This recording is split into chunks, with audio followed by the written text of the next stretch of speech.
بسم الله الرحمن الرحيم. الحمد لله رب العالمين، والصلاة والسلام على نبينا محمد وعلى آله وصحبه أجمعين. أما بعد, this is the fourth cause of istighfar, which the author called الذنوب العدمية. The previous one, he called it al-wujudiyya. He tattletales, he causes enmity, he steals. There exist actual sins that sinners do.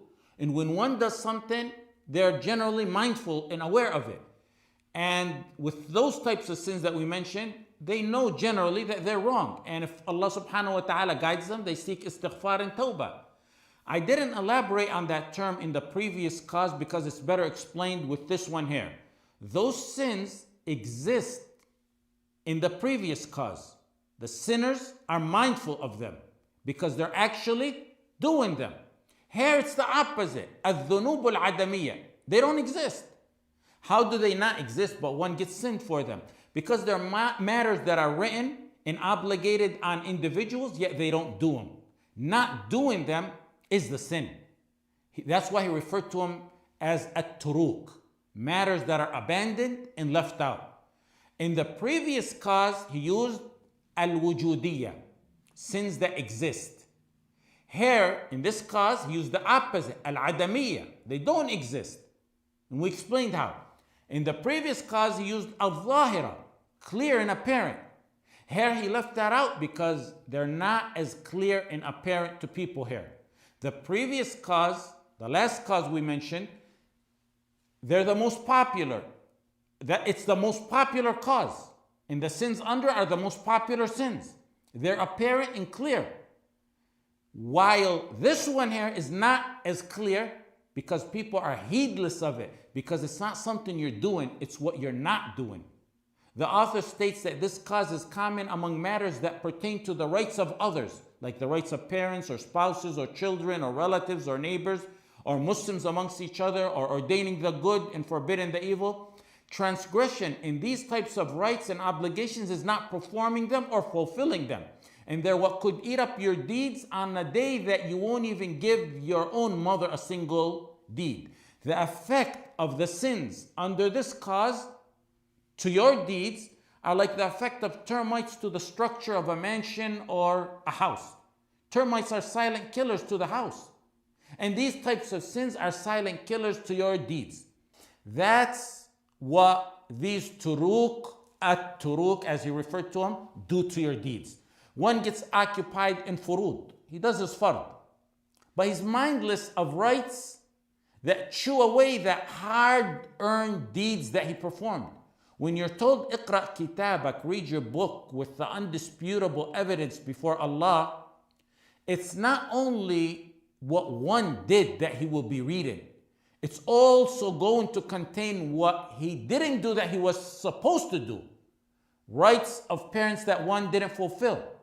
It's overall rare to see someone physically abuse or kill their parents. It may happen. It just happened recently in our community where a son killed his mother, so-called Muslim as well. But overall, it's known to be wrong. If a believer screams at his parents, he won't be able to sleep until he begs Allah for forgiveness and seeks their forgiveness as well. If that happens, that falls under the previous category, al-muharramat al-zahira. Okay, but someone won't abuse them. He won't yell at them. He won't even tell them off. All of which fall under the previous cause of istighfar. But at the same time, he may not go to them and serve them. That falls under this cause. As-Safarini said, وَمِنْ حُقُوقِهِمَا خِدْمَتُهُمَا إِذَا احْتَاجَ إِلَى خِدْمَةٍ. It's wajib to serve them. So that falls under this category. He didn't say off, he didn't beat them. But at the same time, he left out the duty and obligation of serving them. At-turuk. Take this a step further. He doesn't say off to them. He actually serves them. He still needs istighfar under this cause for not serving them enough to fulfill that right. لا يجزي ولد والدة إلا أن يجده مملوكا فيشتريه فيعتقه. You'll never fulfill the right of your parents no matter how much you serve them unless you found them as slaves and emancipated them, as the hadith states. That's just an example to understand this cause, and similar to that example is the rights of spouses, the rights of children, the rights of those who are slandered, the rights of the captives, the rights of ulama.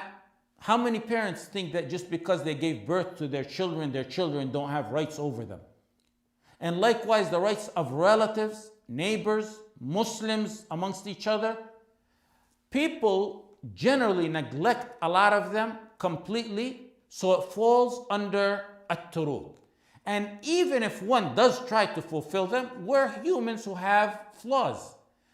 In addition to examples that pertain to rights of others, the author also mentions and includes the example of al-amr bil-ma'ruf wal-nahy anil munkar, abandoning, ordaining the good and forbidding the evil, which is practically forgotten these days. In Musannaf ibn Abi Shaybah, Hudayfa was asked, who do you consider the living dead?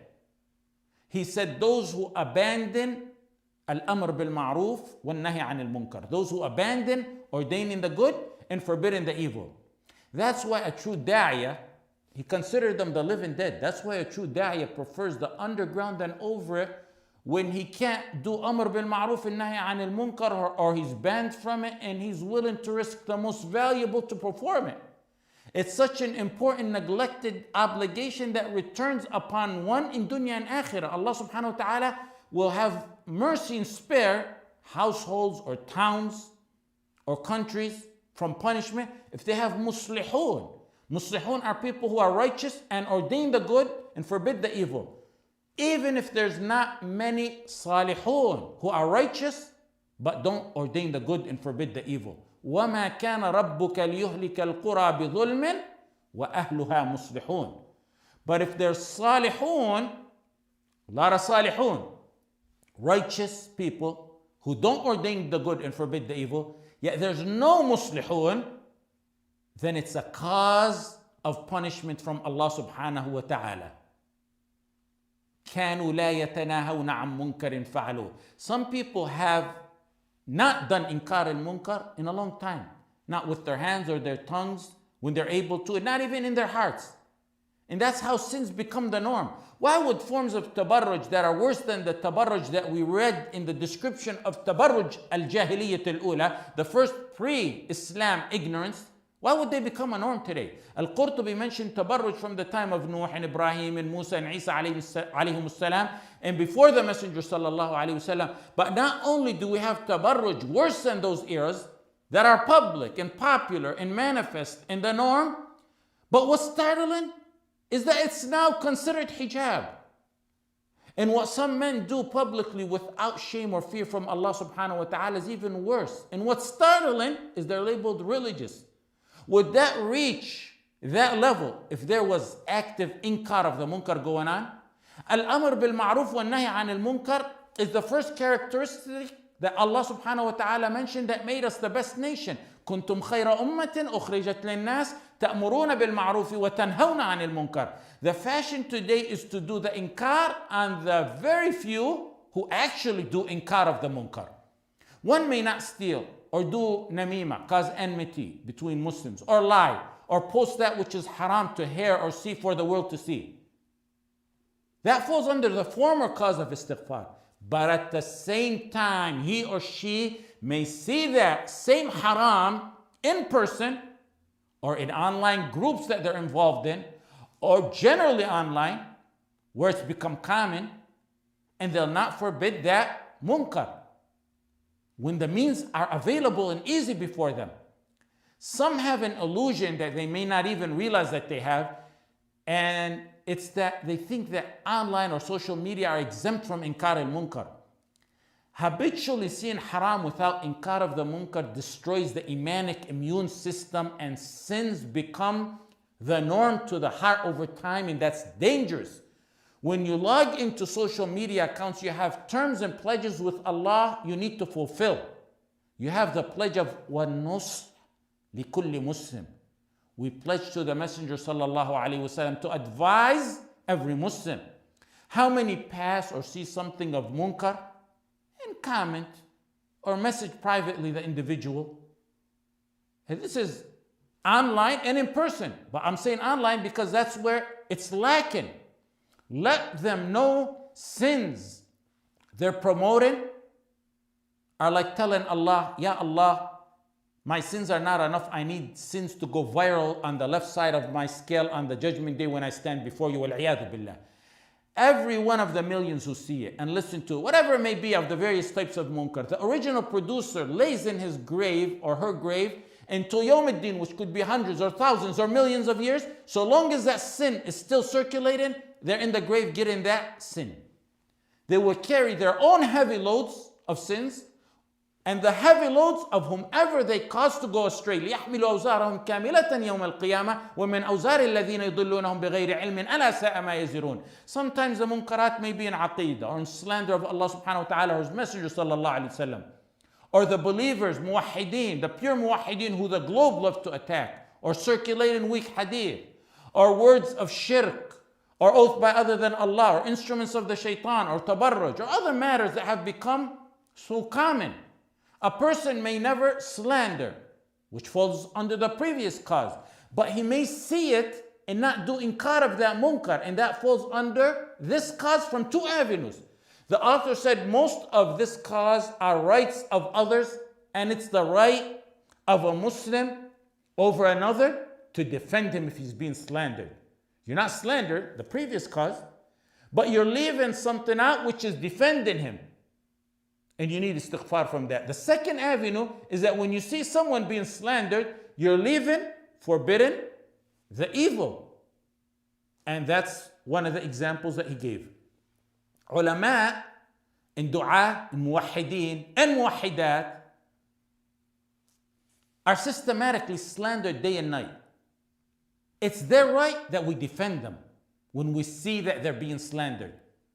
A alim or a muwahhid, especially those with proper upbringing in da'wah, they don't really care if anyone defends them or not. But that doesn't dismiss his right of us defending him. Once upon a time, when I was active on social media, there was a young sheikh who suddenly went inactive. He said, when I asked him, everyone's attacking him, ulama and tullab al-ilm turned away, and he said the best of them are the ones who are silent. And in sorrow, he wrote me a poem by Ibn Rumi, who's from the Abbasi Khilafah. He said, وَإِخْوَانٍ حَسِبْتُهُمُ دُرُوعًا فَكَانُوهَا وَلَكِنْ لِلْأَعَادِي. Brothers I thought were shields, and they turned out to be so, but they shielded my enemies. وَخِلْتُهُمُ سِهَامًا صَائِبَاتٍ فَكَانُوهَا وَلَكِنْ فِي فُؤَادِي. I thought they were arrows that don't miss the target, and they turned out to be so, but they aimed their arrows to my heart. I advised him, but he never returned until he returned to Allah subhanahu wa ta'ala, and I asked Allah subhanahu wa ta'ala that his soul be among those suspended and hanging from his throne. A da'iyah shrugs off the distress and hurt, if any, you shouldn't let it get to you, but if any, he shrugs it off with 2 rak'at in a deep, sincere, long sajda, not lifting his head until the hurt turns into delight. وَلَقَدْ نَعْلَمُ أَنَّكَ يَضِيقُ صَدْرُكَ بِمَا يَقُولُونَ فَسَبِّحْ بِحَمْدِ رَبِّكَ وَكُن مِّنَ السَّاجِدِينَ. A da'iyah is unflappable. Slander and attacks of the globe shouldn't faze him. You got it wrong if that's not what you expected when you're spreading the pure tawheed or believe in it. Before we drift any further, my point is that a da'iyah or a prisoner or a muwahhid or muwahhidah, they don't care. Or I should say, they shouldn't care if one defends them or not. But regardless of that, you have an obligation to defend the honor of any Muslim if you're able to. It's a right of his. مَعْذِرَةً إِلَىٰ رَبِّكُمْ.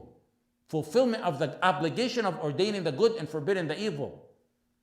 You always hear, well, they're stubborn, they're not going to listen, what use is it? The obligation is to do inkar of the munkar and ordain the good. The outcome is up to Allah subhanahu wa ta'ala. The Messenger sallallahu alayhi wa sallam called people to Islam who died kuffar. The question was clearly answered in the Quran. وإذ قالت أمة منهم لم تعظون قوما الله مهلكهم أو معذبهم عذابا شديدا قالوا معذرة إلى ربكم ولعلهم يتقون. A group forbidden the evil were asked, why do you preach? They're doomed to destruction, so why are you advising them? It's useless. The ones forbidden the evil said to them, it's to free ourselves from guilt and blame when we stand before Allah subhanahu wa ta'ala. To free ourselves from guilt and blame from not forbidding the evil and ordaining the good, because they know they're going to be asked about that. وَلَعَلَّهُمْ يَتَّقُونَ. Perhaps, maybe they fear Allah and abstain. So in conclusion, what's this cause? It's istighfar for matter one leaves out and doesn't do, like that which is common among fulfilling the rights of others, and like that of ordaining the good and forbidding the evil. وصلى الله على سيدنا محمد وعلى آله وصحبه وسلم.